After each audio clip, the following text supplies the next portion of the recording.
Mardi 16 avril, le gouvernement gabonais ouvre officiellement les festivités marquant la célébration de la Journée nationale de la femme.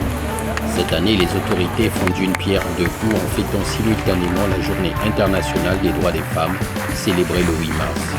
Pendant 2 jours, le pays va se conjuguer au féminin avec au programme de nombreux événements et activités. Dans l'auditorium d'Arambo, les femmes discutent et échangent autour de différentes thématiques. À la tribune défilent des spécialistes de la question du genre. De la sexualité à la parité, en passant par la pauvreté, aucun sujet n'est occulté. L'intérêt d'une journée nationale consacrée à la femme, c'est d'une part de montrer son importance et dire qu'il faut justement combattre tout ce qui peut l'empêcher de jouer pleinement son rôle de moteur de développement social et même économique. Toutes les femmes se retrouvent dans le cadre de plusieurs associations, mais qui ont le même objectif d'ailleurs, pour faire le point, que ce soit sur le plan des droits au foyer ou les droits au sein de la société, de faire le point des acquis. C'est justement pour rappeler aux uns et aux autres, surtout à ceux qui décident, que la femme existe et que sa condition n'est pas du tout rose. Il faut encore et toujours faire des efforts pour améliorer la condition de la femme. Il s'agit d'une journée de mobilisation et de revendication propice au bilan et à l'état des lieux sur la condition féminine. C'est aussi une journée par excellence où on se rappelle de tous les Gabonais, hommes et femmes, qui ont participé et qui continuent à participer à la promotion et au développement donc, de la femme dans toutes ses dimensions, sur le plan économique, sur le plan politique, sur le plan social. Décrété en 1998 par le président Omar Bongo, le 17 avril est un jour férié. La date ne doit rien au hasard. Elle fait référence à l'entrée dans les années 70 de la première femme au gouvernement.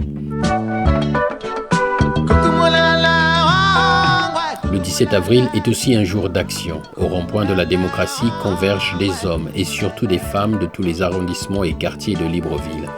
Tous ont répondu à l'appel de Sylvia Bongo. La première dame profite de cette journée pour faire de la sensibilisation sur les violences faites aux femmes. Elle ronge sournoisement la société et déséquilibre la relation homme-femme. Du rond-point de la démocratie à l'Assemblée nationale, les femmes marchent et mettent sur la place publique des actes violents, souvent commis à huis clos et bénéficiant de la loi du silence. On n'en parle pas.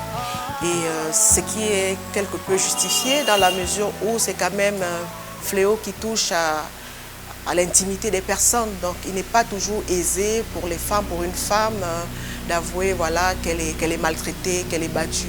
Je me sentais honteuse. Je me disais, je suis considérée comme une femme intelligente. Et je ne vois pas comment je vais aller dire aux gens que je suis une femme battue. La première question que certaines personnes me poserait, c'est pourquoi tu acceptes ça? Pourquoi tu es encore là? Et donc, pour ne pas paraître faible, pour ne pas paraître, je veux dire, insensé, j'ai fait le choix de ne pas en parler par honte, par peur de ce que les gens vont dire, de ce que les gens vont penser de moi. Marcher pour briser le silence et faire évoluer les mentalités et les usages. Dans nos familles, les Africains, vous savez, nos mamans nous ont appris il y a des choses qui ne se disent pas. Alors du coup, on n'en parle pas. Combattre le fléau de la violence faite aux femmes, ça demande des activités juridiques, mais le changement des comportements, le changement d'une culture qui valorise ou au moins accepte et ne culpabilise pas cette violence. Dans certaines situations, la force des lois de la République s'arrête devant la porte des foyers où règne le mal dominant. Les témoignages ne manquent pas. J'avais surpris mon ami avec qui je vis actuellement qui demandait à ma petite fille de sucer son pénis, si on peut être bref comme ça. Malgré la pression de son entourage, Marie-Claude porte plainte contre son compagnon. Avec l'aide de l'association Cris de Femmes, elle réussit à le faire condamner. Il passera plus d'1 année en prison. Et avec les difficultés de la vie, je suis repartie vers ce dernier. Et je suis enceinte à nouveau, toujours de ce monsieur. Marie-Claude est mère de 7 enfants, dont 4 avec son compagnon. L'histoire s'est déroulée lorsque sa fille avait 4 ans. Elle en a 12 aujourd'hui. Et même si la mère ne répond pas explicitement à la question, sa fille doit sans doute encore subir les assauts sexuels de son beau-père. C'est choquant de vivre avec quelqu'un sachant très bien que voici ce qui se passe, mais faisant semblant que tout va bien, c'est pas chose facile à vivre, je vous l'assure. Hein. Et attendre encore un enfant de ces derniers, c'est plus grave encore. On a des cas d'inceste où la femme mariée sait que le mari couche avec son propre enfant, mais elle ne peut pas venir briser le silence tout simplement parce qu'il y a une phrase. Gabonisée, moi j'utilise le mot, on va encore faire comment? Je vais encore faire comment? Je vais aller où? Combien de Marie-Claude dans la foule et combien le pays en compte-t-il?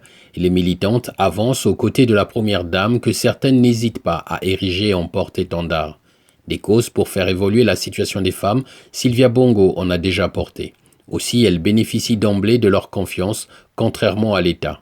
En général, les victimes de violences ne se tournent pas vers les pouvoirs publics. Est-ce qu'il y a quelque chose qui est fait par l'État pour les femmes qui sont victimes de violences? Alors je vais répondre franchement, non. Je trouve peut-être de manière théorique. Comme je disais, j'ai découvert à la conférence organisée par le ministère de la Famille qu'il y avait des lois qui existaient au Gabon pour les femmes. Après, ces lois restent, je m'excuse de le dire, plus théoriques que pratiques. Il y a des femmes encore jusqu'à aujourd'hui qui ignorent qu'elles ont des droits. Et quand même elles sauraient qu'elles ont des droits, qu'est-ce qu'elles vont faire de ces droits si elles n'arrivent pas à se prendre en charge? Comment expliquez-vous le fait que beaucoup de femmes victimes de violences se sentent démunies face à l'État et ont l'impression de ne pas avoir d'aide? Nous ne dirons pas qu'elles sont démunies. Nous dirons tout simplement que ces femmes, elles ont du mal à aller vers les lieux d'information. Parce que le département de la famille, de la décennie de la femme, de l'égalité des genres ou d'autres départements communiquent suffisamment sur la vulgarisation des tests. À côté de l'État, représenté par les départements techniques, vous avez aussi des ONG qui font une sensibilisation intéressante. En fait, il faudrait que les femmes en général et particulièrement les victimes sortent de leur bulle, aillent vers les lieux d'information pour savoir où se diriger quand il y a un souci. Là, des lois qu'on peut faire, ça s'arrête là simplement et chacun se débrouille. Non, ça ne s'arrête pas là seulement et chacun se débrouille. Il y a les tribunaux.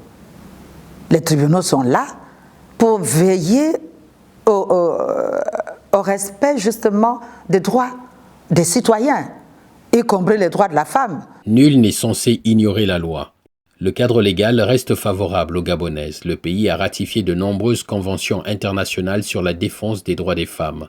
Mais selon certaines ONG, la loi reste incomplète et inadaptée à la situation.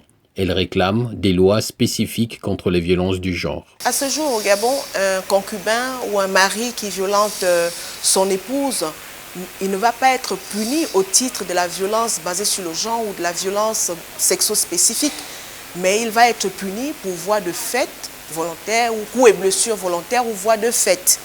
C'est vrai que c'est déjà ça, mais nous avons quand même besoin d'avoir une loi qui punisse les violences basées sur le genre, les violences fondées sur la discrimination sexuelle. Cette demande trouve petit à petit un écho favorable au sein de l'exécutif. Un gouvernement réajuste ces dispositions légales. Là maintenant, il va falloir mettre en place des structures spécifiques justement pour toutes les violences faites aux femmes dans ce domaine. Nous avons fait des efforts au niveau des lois, mais au niveau comportemental, il y a encore des efforts à faire. Et c'est pour ça qu'on a mis en place, la Première Dame a lancé ce plaidoyer contre les violences faites aux femmes, pour que les représentants du peuple légifèrent. Les marcheuses prennent place dans l'enceinte de l'Assemblée nationale. C'est la dernière étape. Face aux principaux représentants du peuple, Sylvia Bongo fait une plaidoirie pour les victimes de violences. C'est le Parlement qui prend des textes en partage avec le gouvernement et veille à leur application. Tout changement commence par vous. Et avec vous aussi, puissiez-vous entendre nos voix. Non seulement les voix des milliers de personnes qui se sont mobilisées en ce jour, mais aussi la voix d'une majorité silencieuse. L'avocate des marcheuses remet ensuite ses doléances à Faustin Boukoubi, le président de l'Assemblée nationale, aux députés de réfléchir sur la question et de voter des lois adéquates pour une meilleure protection des femmes battues. Comme tout État, le Gabon est régi par différentes catégories de lois. Celles-ci se complètent. Il arrive aussi qu'elles soient en opposition. Une nouvelle loi peut vite devenir désuète à cause de pratiques ancrées dans la société. C'est le cas du carcan de la tradition qui enserre l'émancipation des femmes. Il y a encore le poids de la culture. Il y a le poids de l'interdit dans nos cultures respectives. On peut dire que pendant de longues années, c'était vraiment misogyne, c'était sexiste, c'est nos traditions. Mais quoique la constitution gabonaise n'a pas du tout écarté les traditions, la loi fondamentale prévoit que le peuple gabonais, conscient de sa responsabilité et autres, mais s'attache aux traditions, mais qui sont positives. L'objectif n'est pas de nous dénaturer totalement. Il s'agit en fait de pouvoir tenir compte de ce qui nous a été transmis en termes de conservation de notre paix, de notre vivre ensemble, cette capacité à toujours nous retourner vers nos anciens qui sont des colonnes par rapport à la nation, mais également de tenir compte des évolutions qui se font dans le monde parce que nous ne sommes pas en marge du monde. Les femmes dénoncent le côté rétrograde des us et coutumes. Ils portent atteinte à leur liberté et à leur intégrité. Il est souvent vecteur de violence. La tradition, quelque part, est violente parce que lorsqu'on se rappelle que dans la tradition, la femme a toujours été aussi chosifiée de temps en temps. Je vais vous donner par exemple l'exemple de chez les femmes, où lorsque vous avez un invité, si vous avez 2 à 3 femmes, un homme qui est marié à 2 ou 3 femmes, lorsqu'il reçoit un invité, forcément, il va envoyer l'une de ses femmes préparer le lit. Et cette dernière comprendra que c'est moi qui dois dormir avec l'invité de mon mari. Là, c'est des violences. Et c'est le code culturel déjà qui doit être levé. Et après, au fur et à mesure, enseigner à nos filles qu'on peut être ce qu'on veut, qu'il n'y a rien qui est préétabli pour le système genre, mais qu'une femme peut être ce qu'elle veut. L'essentiel, c'est de se battre pour ses rêves, en fait. Le rêve de Marie-Claude pour sa fille s'est brisé depuis des années. Elle a baissé les bras, certes par manque de moyens, mais aussi par manque de structures spécialisées comme les centres d'accueil pour femmes en détresse. On a quand même des structures d'aide sociale, nous avons des assistantes sociales, nous avons les centres de santé, mais malheureusement ne répondent pas efficacement à cette problématique-là. Donc là, maintenant, il va falloir mettre en place des structures spécifiques, justement pour toutes les violences faites aux femmes dans ce domaine. Au moment où je traversais cette situation, il y aurait eu ce type de structure, je pense que je n'aurais pas passé 10 ans là-dedans. Parce que je me serais dit à un endroit où il y a des personnes qui vont me comprendre, qui ne vont pas me juger et qui vont m'aider. Donc il est important parce qu'il y a beaucoup de femmes, je ne vais pas dire la totalité, mais beaucoup de femmes qui, même dans leur famille, ne peuvent pas repartir. Parce que lorsqu'elles vont repartir, on va dire repars dans ton foyer parce qu'une femme est faite pour supporter et tout. Donc ce serait important parce que ce centre va prendrait, je vais parler dans ce sens-là, en charge ces femmes-là. Un refuge pour les victimes, c'est le rêve de certaines associations comme Cris de Femmes. Sa construction nécessite des moyens difficiles à rassembler pour des associations qui, financièrement, vivotent. La lutte pour la défense des droits des femmes au Gabon compte de nombreuses personnalités qui ont marqué leur époque et servent de modèle aux générations suivantes. À 87 ans, l'ancienne journaliste et juriste Agathe Okumba Okwatsege fait partie des pionnières. Aussi, la fondation Sylvia Bongo Ndimba lance un prix qui porte son nom. Il récompense l'engagement des Gabonaises. L'ONG Cris de Femmes reçoit le prix d'encouragement avec un chèque d'une valeur de 10 millions de francs CFA. Une bouffée d'oxygène qui va permettre à ses membres de réaliser leurs projets. Je crois que le centre d'accueil qui sera désormais en place, qui pourra héberger les femmes victimes de violences, c'est aussi grâce à la Première Dame. Parce que ce prix nous aidera donc à avoir ce centre-là. Les violences du genre sont multiples et multiformes. Les centres d'accueil ne sont d'aucune efficacité contre certains types de violences. Des fois, quand on voit violence, on pense souvent aux violences physiques, mais on oublie que la plus difficile et la plus méchante des violences, c'est bien la violence psychologique. Dans l'administration où je suis, il y a vraiment beaucoup de violences morales. C'est peut-être pas physique, mais morale, faites aux femmes. Il y a beaucoup de frustration, il y a beaucoup de stress pour les femmes gabonaises dans l'administration. La mobilisation des marcheuses a délié les langues. Le pavé dans la mare du harcèlement au travail a été lancé depuis le ministère du Budget, une maison feutrée plutôt connue pour la lutte contre les déficits et le gaspillage de l'argent public. Ce jour-là, personne ne parle de chiffres lorsque le ministre offre des fleurs aux femmes du département. Le moment de convivialité va devenir une tribune où les salariés sont incités à dénoncer les violences pernicieuses au sein de l'administration. J'ai demandé aux femmes d'en parler, de dénoncer. Parce que ça se fait, mais la femme gabonaise, dans le milieu du travail, elle ne parle pas. Elle subit. Parce qu'elle a peur, elle se dit que bon, si je dénonce un supérieur hiérarchique, je peux perdre mon emploi. Donc elle ne parle pas. Mais la violence, on l'accepte. Si un jour on dit non à la violence, mais elle ne sera plus exercée sur nous, la femme gabonaise continue de se taire. Il faut qu'elle brise le silence. La femme gabonaise n'a pas encore compris que accepter une fois, c'est accepter toujours, c'est accepter tout le temps. La sensibilisation devient plus qu'indispensable, tant là aussi les femmes se sentent souvent démunies face à la toute-puissance du chef. Je suis sûre que très peu de femmes connaissent la loi relative au harcèlement en milieu professionnel. Être démunie, c'est quoi? C'est ne pas connaître, ne pas savoir qu'il y a des tests qui interdisent que l'on vous violente. C'est savoir qu'il y a des juges, des huissiers, des OPJ qui sont formés pour recevoir vos plaintes et vous aider à obtenir réparation. Donc il y a quand même un arsenal qui existe, un dispositif national qui existe.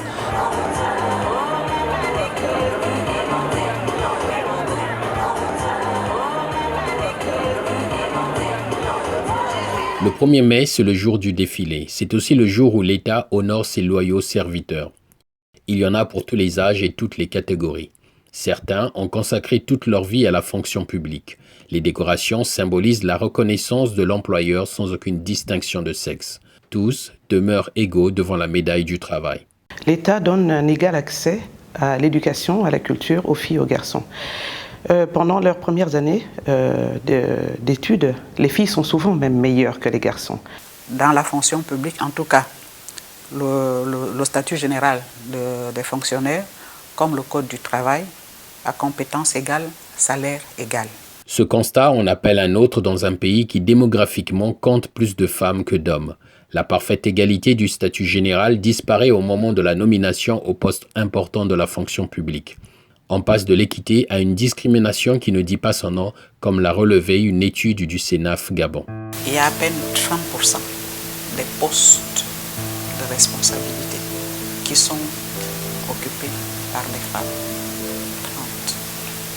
30. Et dans les 30, il n'y a pas le plafond de verre, comme on dit. La haute administration n'est pas vraiment... Ça se compte sur les doigt, quoi. S'il y a deux personnes à diplôme égal, compétence égale, on va d'abord choisir l'homme. Lorsqu'on pense à une femme pour une fonction ou pour un poste, il va toujours se poser la question de savoir, est-elle capable? Va-t-elle pouvoir y arriver? Comment vous pouvez comprendre que quelqu'un va dire, tant que je suis là, une femme ne sera pas générale de gendarmerie. Tant que je suis là, une femme ne peut pas être générale de police. Il y a des hommes qui ont fonctionné comme ça à un moment donné.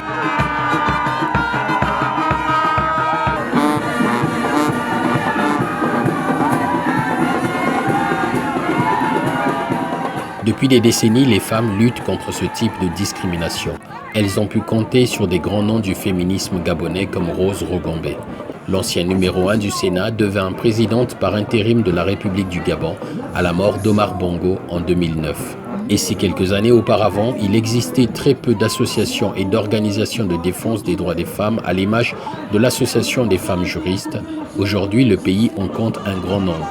Chacune dans sa catégorie et son domaine d'activité milite et fait du lobbying pour faire bouger les choses, aussi bien dans le secteur public que dans le privé. Il faut que les femmes puissent accéder à l'Assemblée nationale, au Sénat. C'est là où se décide l'avenir d'un État et nous osons espérer qu'elles le seront encore plus.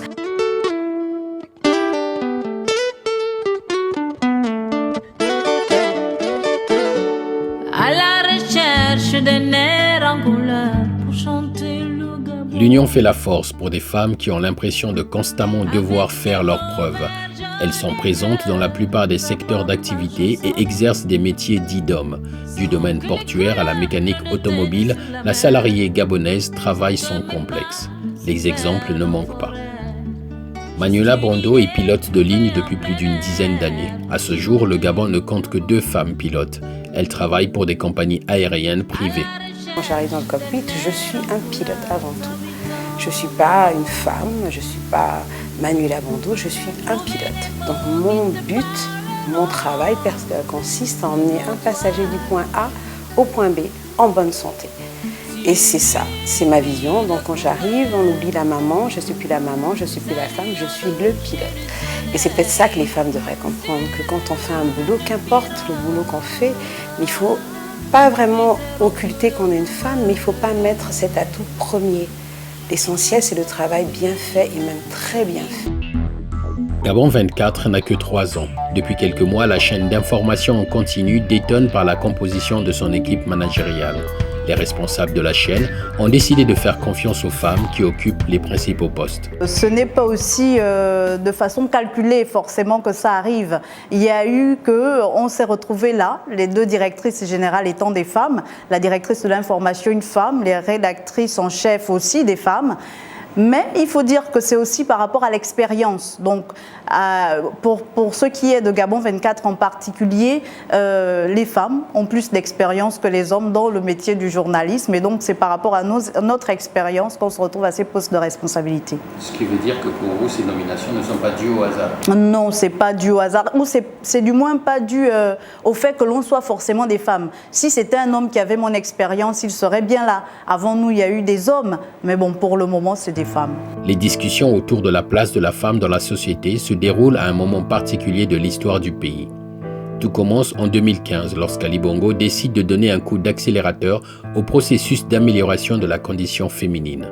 En mars de la même année, il décrète la décennie de la femme.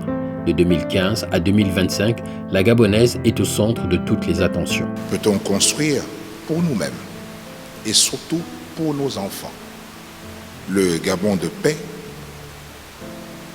fort, riche et prospère que nous appelons de tous nos voeux, sans attribuer à la femme gabonaise une place à sa juste valeur et dépourvue de toute considération discriminatoire, ni dans les textes, et surtout, ni dans nos comportements. La conviction profonde, la réponse à toutes ces interrogations est non.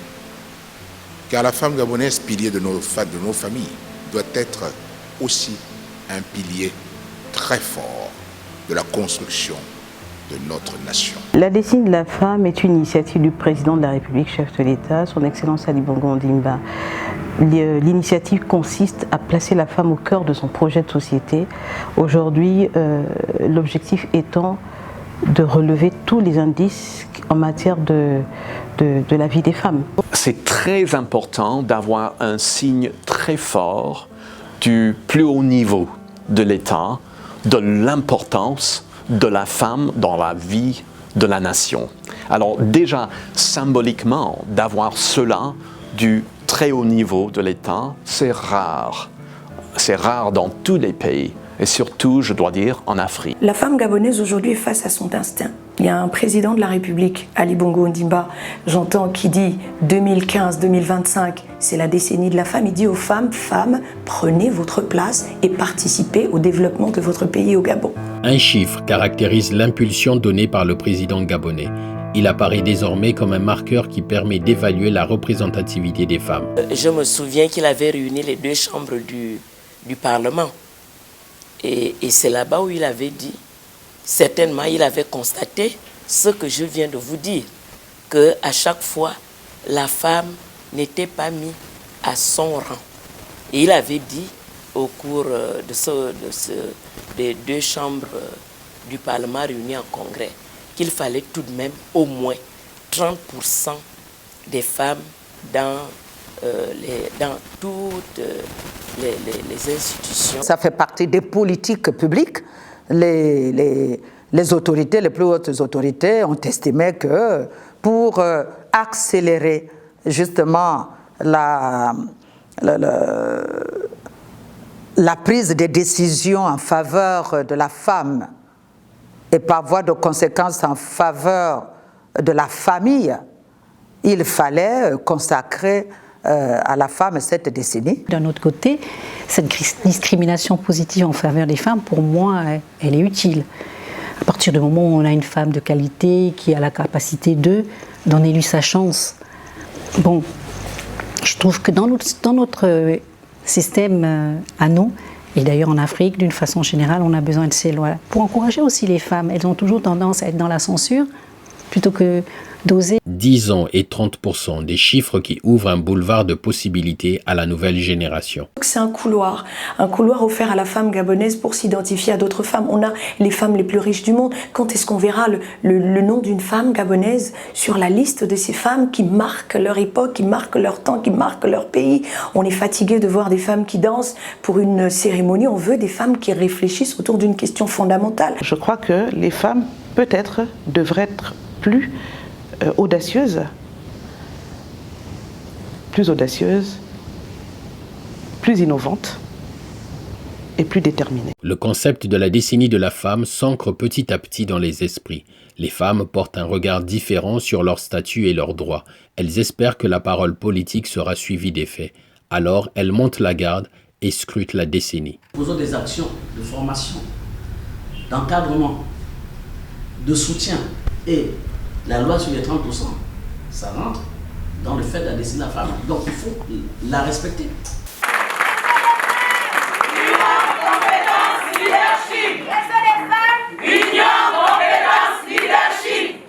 Voilà qui est dit. D'ici 2025, les femmes veulent être présentes dans tous les secteurs de la vie du Gabon, mais surtout renforcer cette présence. Au-delà du quota de 30%, elles mettent en avant l'article 24 de la Constitution qui parle de parité homme-femme, notamment dans les instances décisionnelles. 4 années après le lancement de la décennie, en politique, le compte n'y est pas. La participation vraiment active de la femme dans la vie politique et la participation massive, il y a de quoi faire. Parce que quand vous prenez le gouvernement, les 30% sont réalisés, mais les 30% sont réalisés beaucoup plus dans le cadre des ministres délégués qui viennent compléter. Quand vous prenez par exemple des préfets au Gabon, sur 153 je pense préfectures, il n'y a qu'une femme. C'est cette aventure ambiguë, ni blanc ni noir. On veut tout faire, on veut promouvoir la femme, mais c'est comme s'il y a une autre main qui tire la femme en arrière pour dire elle n'a pas le droit de ceci ou de cela. Le sujet de la répartition des postes fâche. Les quotas et la parité ne figurent pas encore dans le logiciel des états-majors. La femme a sa place au sein des partis politiques, surtout au niveau de la base militante.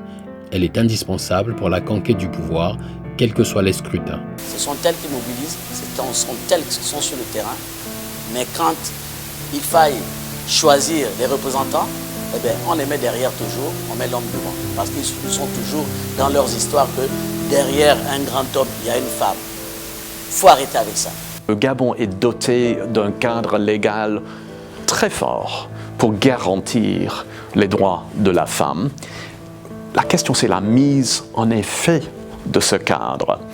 et de préférer des candidats féminins pour des sièges au Parlement, de les élire, voter pour elles. Il y a toute une chaîne, je suppose, de facteurs qui entrent dans cela. La sous-représentation des candidatures féminines a une autre explication. Elle serait aussi due à l'image que la femme se fait d'elle-même. Il y a très peu de femmes qui se lèvent pour participer aux élections, présenter leur candidature. Elles préfèrent beaucoup plus soutenir la candidature des hommes que d'abord la leur, et encore moins celle d'une femme. Au sommet de l'État se trouve l'exécutif avec le président de la République, le Premier ministre et le reste des ministres. Au sein de l'équipe gouvernementale, les places valent cher et sont très souvent trustées par les hommes. Au fil des remaniements, certaines compositions ont plus ou moins atteint la part de 30% de postes ministériels réservés à des femmes. Lors de notre tournage, le gouvernement en place ne comptait que 13 femmes, un chiffre en deçà du quota. La parité, ce n'est pas le chiffre. La parité, c'est la qualité. Nous avons 13 femmes au gouvernement, ce sont des femmes de qualité. La nomination au gouvernement répond à plusieurs contingences et plusieurs problématiques que moi je suis incapable de vous expliquer ici.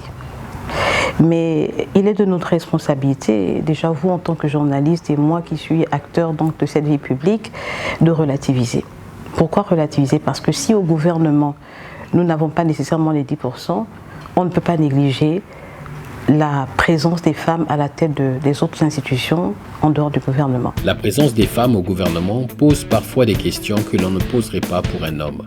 Faut-il voir au-delà des quotas une opportunité politicienne pour flatter l'électorat majoritairement féminin? Dans tous les cas, des femmes sur la photo, cela fait toujours une belle affiche gouvernementale. Au Gabon, on ne fait pas de l'affichage, on ne fait pas du cosmétique. Ces femmes ont une valeur intrinsèque. Et c'est parce qu'elles ont une valeur intrinsèque qu'elles ont été choisies, qu'elles sont là, pour la plupart membres du gouvernement, pour la plupart députés à l'Assemblée, pour la plupart sénateurs au Sénat, pour la plupart directeurs généraux dans les grandes entreprises. Elles ont des valeurs intrinsèques, chacune d'entre elles.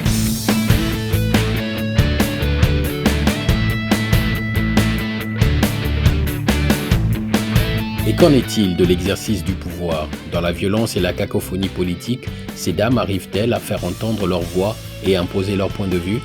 Les réponses semblent unanimes.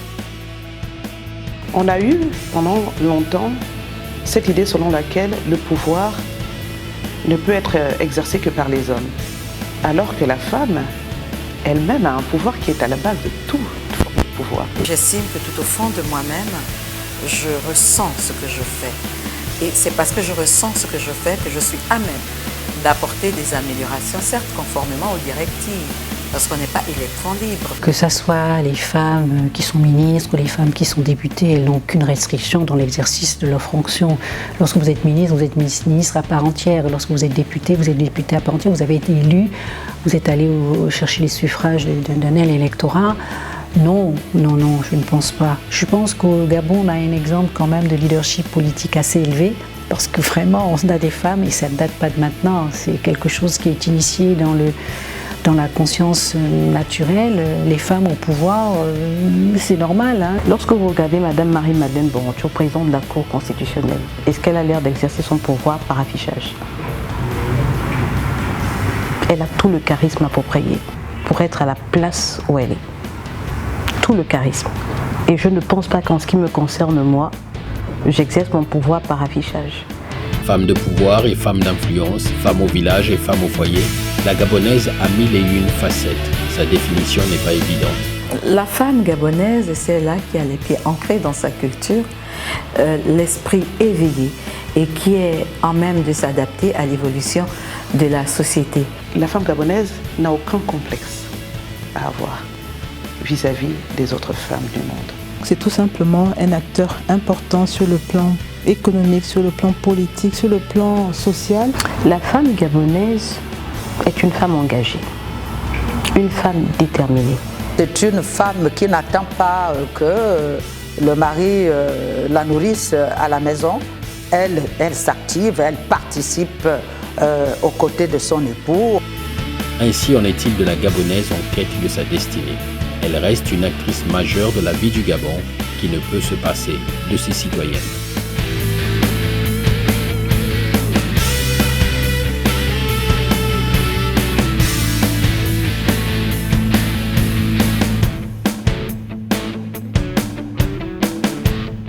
C'est bon? Ça brille pas trop, non?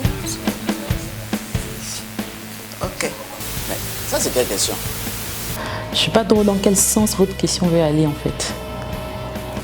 Question bizarre quand même. Hein. C'est quoi être femme au Gabon? Ça, je n'étais pas préparée.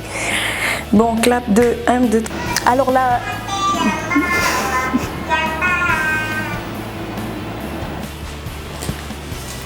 Oui, allô?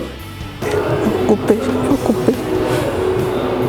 Bon, servant, on n'a qu'à reprendre. Oh, comment demander ça? Je ne sais pas comment l'exprimer. Comment dire ça? Ça va être chaud. C'est qui? Oui? Non, ça va. Monsieur le conseiller. Ok, d'accord, mais il faut me le dire, parce que moi, souvent on me dit de la caméra. D'accord. On peut reprendre?